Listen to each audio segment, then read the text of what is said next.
எல்லாருக்கும் வணக்கம். என்னுடைய ராதா ராமராவ் சேனலுக்கு உங்கள் எல்லாரையும் வெல்கம் பண்ணுறேன்.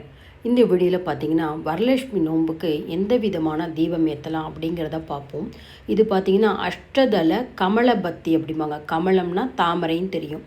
அஷ்டதளம் அப்படின்னா 8 இதழ் கொண்ட தாமரை பூத்திரி அப்படின்னு அர்த்தம். நம்ம இதை கன்னடத்தில் தான் அஷ்டதள கமலபத்தி அப்படின்னு சொல்லுவோம்.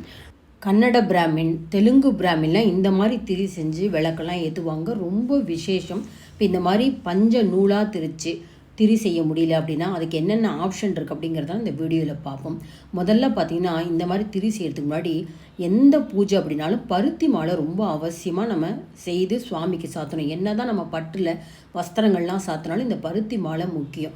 ஒவ்வொரு சுவாமிக்கும் ஒவ்வொரு விதமான எண்ணிக்கையில் இந்த பருத்தி மாலை செய்யணும். வரலட்சுமி விரதத்தை அன்னைக்கு பார்த்திங்கன்னா துளசி மாடத்துக்கும் நம்ம பூஜை பண்ணணும். நம்ம துளசி மாடத்துக்குன்னு பார்த்திங்கன்னா 16 பூ கொண்ட அந்த பருத்தி மாலை, அதாவது 8ங்கிறது அம்பாளுக்கு ரொம்ப விசேஷம். 8 2 சரமாக போடுறப்ப 10, அதனால் 14 பூக்கள் கொண்ட அந்த பருத்தி மாலையை 2 சரமாக போட்டுக்கலாம். இப்போ கலசம் வச்சு அம்பாள் முகம்லாம் வைக்கிறப்ப நமக்கு அந்த 16ங்கிறது கூட 2 சரமாக போடுறப்ப 10, அதனால் நான் 32 பூ இருக்கிற மாதிரி இந்த பருத்தி மாலை செஞ்சுருக்கேன். அந்த பருத்தி மாலை மட்டும் செய்யக்கூடாதுங்க. இப்போ புடவைன்னு இருந்தால் ஒரு ப்ளவுஸுன்னு செல்கிற மாதிரி சின்னதாக அந்த ரவுண்டாக பஞ்சில் செஞ்சு வச்சு நம்ம பருத்தி மாலை சாத்தணும். அடுத்தது பார்த்திங்கன்னா இந்த 8 இதழ் கொண்ட தாமரை பத்தி அப்படின்னு சொன்னேன். இது எப்படி செய்யலான்னு பார்த்தீங்கன்னா முதல்ல பஞ்சை நம்ம நூலாக திரிக்கணும். வெறும் நூலை வச்சு நம்ம செய்யக்கூடாதுங்க. பஞ்சில் நம்மளே நூல் திரித்து அதுக்கப்புறம் அதை 8 பாகமாக பிரிக்கணும்.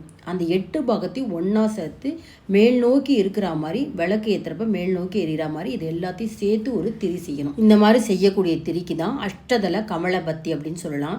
இந்த மாதிரி பஞ்செல்லாம் எங்கே கிடைக்கிதுன்னு நான் நிறைய வீடியோவில் திரி பண்ணுற வீடியோவில் உங்களுக்கு லிங்க் கொடுத்துருக்கேங்க. அவங்களுடைய அட்ரஸ் தரேன், உங்களுக்கு போஸ்டரில் கூட அனுப்புவாங்க. ஸ்ரீரங்கத்துலலாம் கிடைக்கும், ராகவேந்திர மடம் எங்கெல்லாம் இருக்கும் அங்கெல்லாம் கிடைக்கும். இந்த மாதிரி ப்ளீச் பண்ணாத நான் பஞ்சு எடுத்து ஒரு சின்ன பகுதி எடுத்துக்கிறேன். நான் எப்படி நூல் திரிக்கிறேன்னு பாருங்கள்.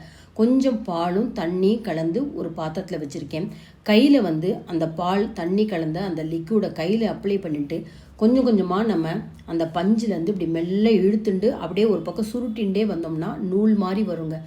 முதல்ல நம்ம இந்த மாதிரி திரிக்கிறப்ப கொஞ்சம் மொத்தமாக தான் வரும். பழக பார்த்திங்கன்னா நூல் எந்த சைஸில் நமக்கு கிடைக்குமோ அந்த சைஸில் ரொம்ப மெல்லிஸாக நம்ம திரிச்சு கொண்டு வரலாம். ஆல்ரெடி நான் பார்த்தீங்கன்னா கார்த்திகை தீபம் ஏற்றுறதுக்கு அதிக மாதத்தில் 33 திரி எப்படி பண்ணலாம் அப்படிங்கிறப்பெல்லாம் இந்த மாதிரி நூல் எப்படி திரிக்கலான்னு நான் செஞ்சு காமிச்சிருக்கேன். இப்போ நீங்கள் பார்க்குறது பார்த்தீங்கன்னா 365 திரி ஒரே விளக்குலேயே நம்ம 365 திரி சேர்த்து விளக்கேற்றலாம்.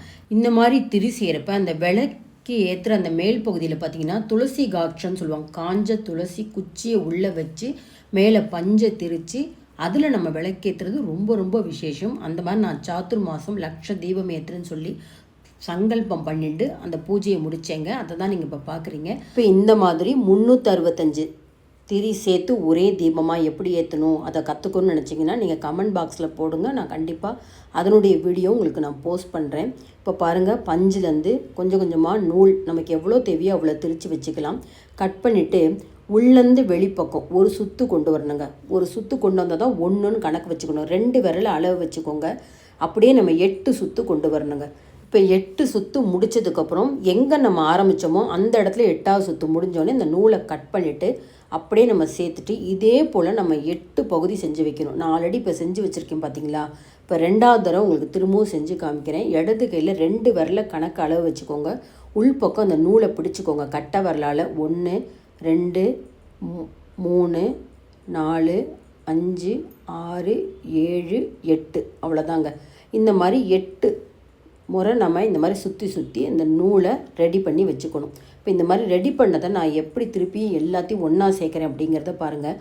இந்த 8 நூலையும் கொண்டு வந்திருக்கோம் இல்லையா, அதில் ஏதாவது ஒரு பகுதியை இந்த மாதிரி பால் இல்லைன்னா அந்த தண்ணி சேர்த்து மேலே எல்லாத்தையும் குவிச்சு அப்படியே திரித்து கொண்டு வந்துடணும். இது மாதிரி 8 ரவுண்டையும் நம்ம கொண்டு வரணும். நூலை நம்ம 8 பகுதியாக பிரித்தது எல்லாத்தையும் ஒரு பக்கத்தில் மட்டும் குவிச்சு திரி மாதிரி செஞ்சு கொடுங்க. இப்போ இந்த மாதிரி திரி செஞ்சுட்டு இது எல்லாத்தையும் ஒன்றா சேர்க்கணும். ரொம்ப ஈஸி. பார்க்குறது தான் உங்களுக்கு ரொம்ப கஷ்டமாக தெரியுது. செய்ய உங்களுக்கு நல்லா பழகிடும். நமக்கு ஸ்ரத்த வேணுங்க.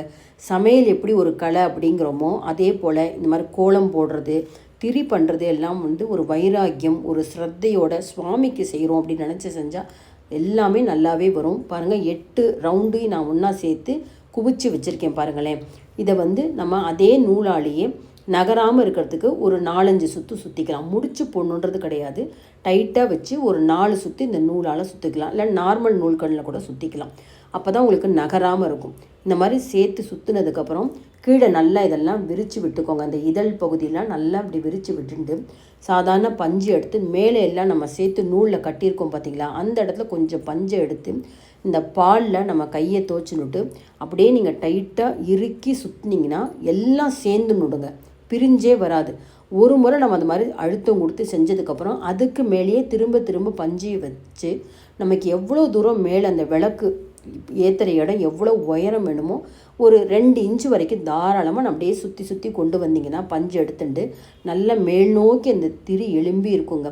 இதை பார்த்திங்கன்னா அகல் விளக்கில், அப்புறம் காமாட்சி விளக்கில், அந்த மாதிரி விளக்கில் மேல் நோக்கி தான் எரியும். சாதாரண குத்து விளக்கில் ஏற்றுற மாதிரி இது ஏற்ற முடியாதுங்க. இந்த விளக்கை பொறுத்த வரைக்கும் நல்ல பெரிய அகல் விளக்கு வாங்கிக்கோங்க. நெய்யில் இந்த திரியை தோச்சிக்கணும். இது ரொம்ப விசேஷமான திரி அப்படிங்கிறப்ப நெய் சேர்த்து விளக்கேற்றுங்க. இப்போ இந்த மாதிரிலாம் எங்களால் நூலில் திரித்து விளக்கேற்ற முடியாதுன்னு நினச்சிங்கன்னா சாதாரணமாக பஞ்சு திரியில் ஒரு நீளமாக ஒரு திரி பண்ணிக்கோங்க. அதை 2 முனையும் ஒன்றா சேர்த்துக்கோங்க. இதே போல் 8 பஞ்சு திரி அதை செஞ்சுட்டு ஒவ்வொன்றையுமே 2 பக்கமும் ஒன்றா சேர்ந்து இருக்கிற மாதிரி செஞ்சுக்கோங்க. இப்போ நான் எப்படி செஞ்சுருக்கேன் பார்த்தீங்களா, 8 தனித்தனியாக பஞ்சு திரி ஒன்றொன்னையும் 2 முனையும் சேர்த்து ஒன்றா சேர்த்துட்டேன். அந்த 8ஐயுமே திரும்பவும் ஒன்றா சேர்த்துக்கோங்க.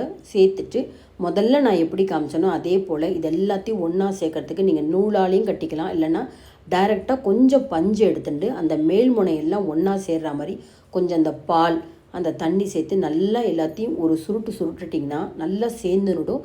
அதுக்கு மேலே கொஞ்சம் கொஞ்சமாக பஞ்சு வச்சுக்கோங்க. பஞ்சு வைக்கிறப்ப கொஞ்சம் கூட ஒரு திரி கூட வெளியே வரவே வராது, நல்லா டைட்டாக சேர்ந்துருங்க. அவ்வளோதாங்க. உங்களுக்கு ரொம்ப சிம்பிளான மெத்தட்லேயும் இந்த 8 இதழ் கொண்ட தாமரை பூத்திரி எப்படி செய்யலான்னு சொல்லிட்டேன். தாமரை பூவோட தண்டு இருக்குது பார்த்தீங்களா, அந்த தண்டை நாராக திரித்து இதே மெத்தடில் செய்யலாங்க. இப்போ நான் செய்து காமிச்சேன் இந்த அஷ்டதள கமலபத்தியில் பார்த்தீங்கன்னா ஒரு விளக்குலேயே நீங்கள் 64 தீபம் ஏற்றினதுக்கு சமம். அப்போ 2 விளக்கு ஏற்றணும் அப்படின்னா 128 விளக்கு ஏற்றினதுக்கு சமம். அதுக்காக தான் நாங்கள் இந்த மாதிரி திரியெல்லாம் ஏற்றுறோம். சகசர தீபம்னு சொல்லிட்டு ஒரே தீபத்திலேயே 1000 திரி வச்சு கூட ஏற்றலாங்க. கார்த்திகை மாதத்தில் அந்த மாதிரி திரி செய்து விளக்கேற்றுறதுலாம் ரொம்ப விசேஷம். அடுத்தடுத்த வீடியோவில் உங்களுக்கு அந்த மாதிரி திரியெல்லாம் எப்படி செய்யலாங்கிறதெல்லாம் நான் வீடியோ போஸ்ட் பண்ணுறேன். இந்த வீடியோ உங்களுக்கு ரொம்பவே யூஸ்ஃபுல்லாக இருந்திருக்கும்னு நினைக்கிறேன். முடிஞ்சவங்க வரலட்சுமி விரதத்தன்னைக்கு இந்த மாதிரி திரி செஞ்சு விளக்கேற்றுங்க. இந்த வீடியோ பிடிச்சிருந்தா லைக்ஸ் கொடுங்க, கமெண்ட் பாக்ஸில் உங்கள் கமெண்ட்ஸ் போடுங்க. ஃப்ரெண்ட்ஸ் அண்ட் ரிலேட்டிவ்ஸ்க்கு அவசியம் இந்த வீடியோவை ஷேர் பண்ணுங்கள். இது வரைக்கும் என்னோடய சேனலுக்கு சப்ஸ்கிரைப் பண்ணாத வீவர்ஸ் உடனே சப்ஸ்கிரைப் பண்ணி சப்போர்ட் பண்ணிகிட்டே இருங்க. Thank you viewers.